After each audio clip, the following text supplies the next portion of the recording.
channel. Today we are going to be taking a look at yet another guitar out of my collection. This one is a recent Guitar Safari acquisition and something I believe is probably one of the last good deals you can find out on the used market. This guitar right here. This is a Godin Freeway Floyd.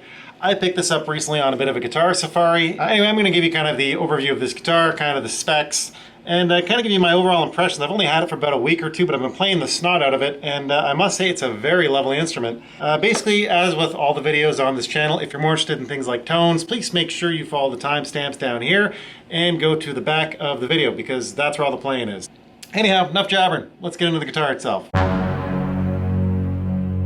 Alright, so to start things off, what exactly is this? Obviously on the headstock here you can see that it says Godin Guitars, and if you really pay attention here, I don't know if I can get this to show without the light getting in the way, you can see that it says assembled in the USA with parts handcrafted in Canada.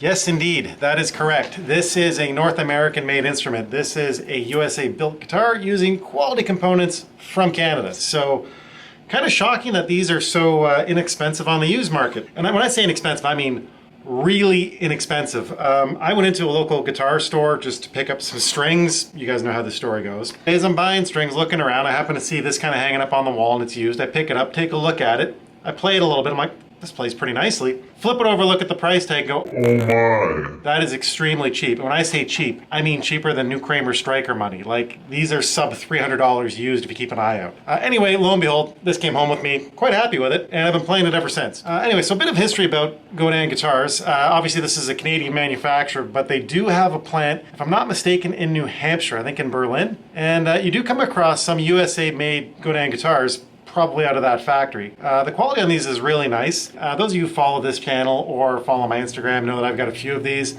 I've got a Godin Stadium, I've got a Godin nylon string that I play fairly frequently. I've also got a Godin Jazz Box. It's the, I think it's called the Kingpin, that one. Anyway, these are all really lovely guitars. They all punch way above their price tags. And the beauty about them is they have pretty much no resale value. So if you're like me and spend way too much time perusing the classifieds, you can find some epic deals on a whole lot of guitar for not much money. Anyway, these guitars have been discontinued for quite some time. I'm going to go ahead out on a limb here and say I think this was made probably in 2006, just based on the serial number. If you look at it at first glance, it looks like it was made in 2005, but the weird thing is with Godin's serial numbers is their production year starts in August, so it makes no sense. So really, if it says 05, but it has enough weeks in it, odds are you're actually looking at a production year in 06. Complicated, I know, but whatever. So yeah. Probably a 2006-ish Godin shred guitar. Anyway, the specs. Let's chit-chat about that. So, obviously, we're looking at a Super Strat, as if this was, for some reason, anything other than a Super Strat. These aren't currently made anymore. That's kind of one of the strange things about Godin. For whatever reason, they seem to come across some great shapes. They only make them for, 5-6 years, then they just stop making them. So, I mean, it's not like Fender or Gibson, where you've got these iconic guitars in the lineup forever that you can always get, like a Telecaster or a Les Paul or something. They seem to switch it up often. Often the guitars are very similar to one another, but there's, headstock changes or slight body changes or pick guards or weird stuff like that. Not a lot of consistency except in the quality itself, which is fantastic. I will say this body shape's pretty small. It kind of reminds me a little bit of like a Jackson Dinky. It's a bolt-on, obviously. I don't know if you guys can see this. Really nice recess up here for your hand. Fits nice and snug. They've also got a bit of a cut and bevel right here. I don't know if the light will pick it up, which is a little bit unusual. You can see it there. It's different, but of course when you're playing it like this, it makes no difference. It looks kind of neat. As far as ergonomics, really comfortable shape. The horns are fine. They're a little bit pointy, kind of reminiscent of maybe a little bit like an Ibanez. And of course, this obviously makes you think of something like an Ibanez RG, which is probably what they were trying to target. But yeah, the body itself is very ergonomic. I will say, I don't know if the paint is showing up here. This one obviously has dings and scratches because it's used, but this is kind of like a metallic sparkle. There's a bit of a silver kind of flaky sparkle effect. You can't really see it in the camera here, but it's quite stunning in person. As far as other things about the body worth note, not much really. You've got your input jack down here, which is pretty standard fare. You've got your tone knob, volume knob, 5-way selector switch. Obviously, it's got a Floyd Rose style trem on it, and the HSH setup. You got yourself a tummy cut over here, and there's your bridge cavity route right there. But yeah, pretty standard stuff, very ergonomic, overall very comfortable, nice shreddy Super Strat guitar. As far as the actual wood used for the construction of this, from what I've been able to find, it looks like in the entire Freeway range, what they used was silver leaf maple for the center kind of core block through here. and then the side winglets would be poplar, and then they'd be joined. I don't know what that does for the tone itself, but these are pretty decent pieces of wood. And yeah, kind of interesting considering you can buy these so inexpensively that you're finding quality wood like this. I mean, most stuff in this range you're looking at, you know, basswood or basswood stuff out of Asia. So we're looking at Canadian woods here, which is pretty stellar for not much money. Well, since we're talking about the body, we should probably mention this bridge.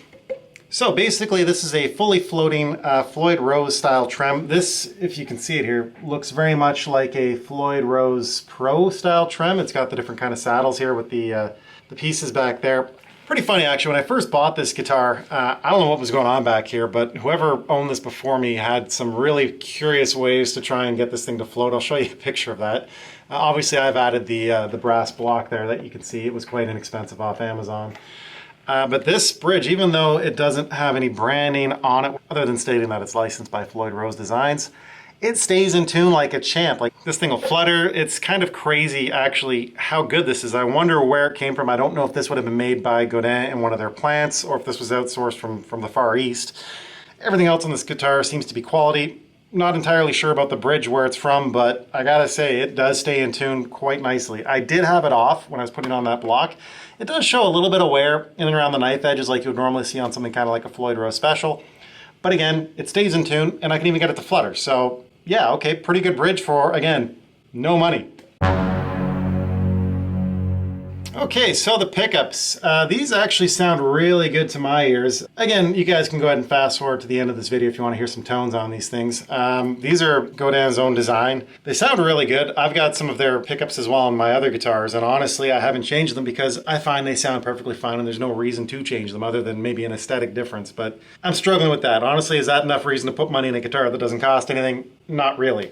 And the pickups, of course, kind of like some of the old Ibanez guitars from back in the day, say right on them what they are. So obviously the neck here, it says NHN2. I'm guessing the N2 probably stands for neck humbucker. The middle says GS1, probably Godin single coil 1. And the bridge says NHB2, so bridge 2. Anyway, yeah, they sound great to my ears. No issues with them whatsoever. Probably won't change them unless I just want something aesthetically different. And of course, nothing bizarre going on with the pickups as far as wiring. We're looking at a regular 5-way switch, which does exactly what you think it would do. Oh, and also we've got tone knobs, volume knob. And I gotta say, these actually feel like pretty nice quality knobs. They've got a little bit of resistance to them when you turn. They feel really good. Again, considering you can buy these guitars for under $300 used, the quality is insane, really insane. Okay, let's chat about this beautiful neck. So this is kind of the thing with Godin guitars, which really either people love them or hate them. The necks on these have a very distinct feel and profile. To me, these things feel kind of like an Ibanez Wizard neck, but a little bit thicker and beefier in the shoulders. I don't really know how to substantiate that any other way. They're quite flat, they feel kind of shreddy. They're not the most comfortable thing in your hand. There is a bit of a flat spot at the very bottom, I think, which is probably to have your thumb kind of centered when you're flying around and shredding. All the guitars seem to have a common profile kind of like this. My Telecaster kind of stadium thing that I have, same kind of neck on it. Of course, I obviously quite like that neck profile. That's why I've got a few of these, but I can see that being a problem for a lot of people. Either you get on with this neck or you don't. Lucky me, I like this neck. I will say, which is lovely, is the fingerboard looks like it's been rolled. I don't know if that's from the factory or not, but this is extremely comfortable. The radius on here is pretty flat. I don't know if the camera's going to pick this up, but this is a 12-inch radius. So again, more along the lines of a shreddy kind of guitar, which makes sense. This thing has a bloody Floyd on it. The scale length itself is, you know, your typical kind of Fender style scale length, the 25.5 inch, which is for me quite comfortable because I play mostly guitars with that kind of scale. The frets are medium jumbos and you get 22 of them, pretty standard stuff. Obviously, you can see here that the wood used on this is maple, but it's not just a regular maple. This is rock maple, whatever that means. And again, this is a North American sourced wood on a North American built guitar, which you can find used for under $300. So pretty awesome. Oh, and of course, if you hadn't noticed, this is a rosewood neck. These guitars have been out of production for a while, so this was before CITES became an issue. So whenever this was made, obviously this wasn't a concern. You get rosewood. So this headstock shape, here you go right here, the Godin style headstock shape. I really like this. You find this on pretty much all their bolt-on neck guitars. Some of them have switched over to more of like a kind of a Gibson-y style traditional acoustic guitar, 3 on each side headstock. I'm not crazy about that one. This one I really like. I think it looks awesome on Strats or Tellys or obviously there are versions of either of those guitars. Yeah, it looks great. And of course, if you flip it over here, I don't know if you guys can see these. Let me try and get the light on them. The tuners are branded. Ratios on them are quite nice. I don't know if they were made in North America or maybe imported from a different supplier, but the quality on them seems really good. Not that it makes a big difference, of course, because we have a lock nut here, meaning that all of your tuning is going to be back here with this guy. But yeah, nice touch, nice tuners. I like the branding, and they look good.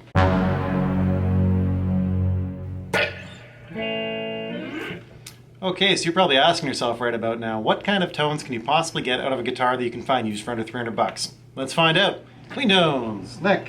All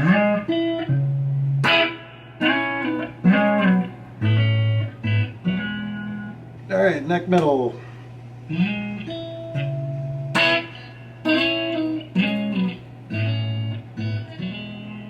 Middle.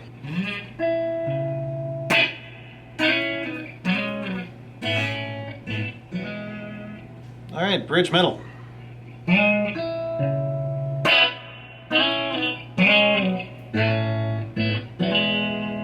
Bridge.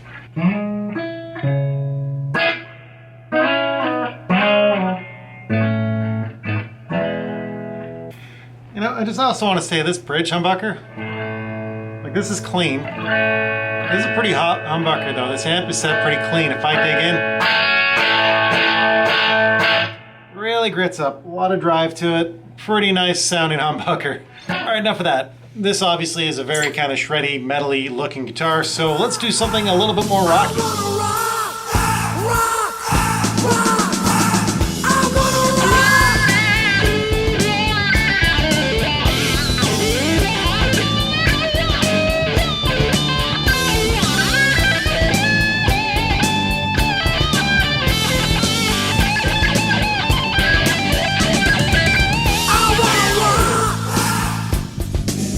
So there you have it. That is my review on this Godin Freeway Floyd guitar that I bought recently by accident while trying to buy some strings. Again, these are cheap on the used market. If you haven't tried one of these guitars or anything from this brand, go pick one up, give it a whirl. If you get on with these necks, these are a bargain to be had. For whatever reason, resale on these is just terrible, which is good news for you.